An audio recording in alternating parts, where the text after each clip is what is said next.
हाय. जसं की तुम्हाला माहिती आहे की मी एक सिरीज चालू केली आहे ज्याच्यात मी एकदम सोप्या आणि पटकन होणाऱ्या भाज्यांची रेसिपीज दाखवते. तर त्याच सिरीजचा आज तिसरा भाग आहे आणि आज तुम्हाला मी दाखवणार आहे कोबीची भाजी. तर चला रेसिपी पाहूया.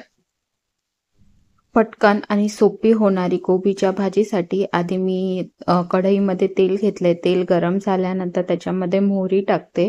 मोहरी टाकल्यानंतर त्याच्यामध्ये हिरव्या मिरच्याची फोडणी करते आणि ही दोन्ही फोडणी छानपैकी तेलामध्ये परतून घ्यायची. त्याच्यानंतर जी कोबीची भाजी आहे त्याला मी आधी छानपैकी धुतलं, त्याच्यानंतर पुसली आणि नंतर लांब अशी बारीक कापून घेतली आहे. जसं आता मी व्हिडिओमध्ये दाखवते त्या पद्धतीने मी कोबीची भाजी चिरून घेतली. आता ती पण मी त्या फोडणीमध्ये टाकते आणि त्याच्यानंतर त्याला त्या फोडणीमध्ये छानपैकी परतून घेते.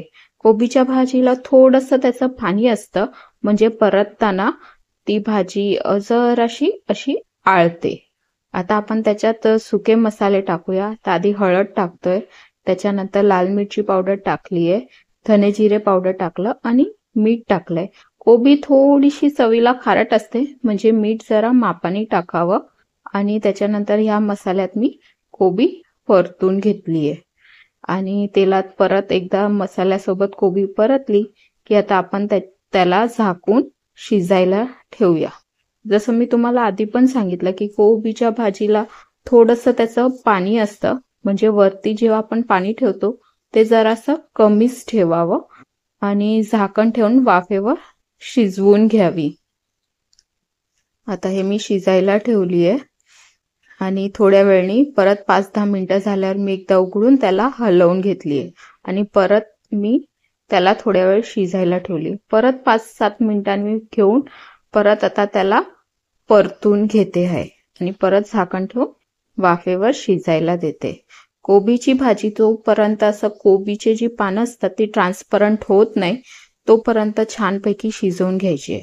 आता मी 15 मिनिटासारखं झालंय, 12-15 मिनिटासारखं. परत भाजी चेक केलीये पण अजून ती झाली नाहीये ट्रान्सपरंट भाजी, म्हणजे व्हायची बाकी आहे.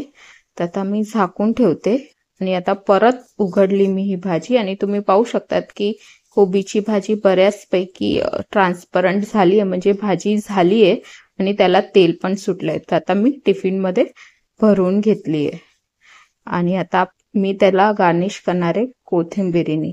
झाली ना, एकदम पटकन 10-15 मिनिटात ही भाजी होते आणि चविष्ट पण लागते. Thank you everyone for watching.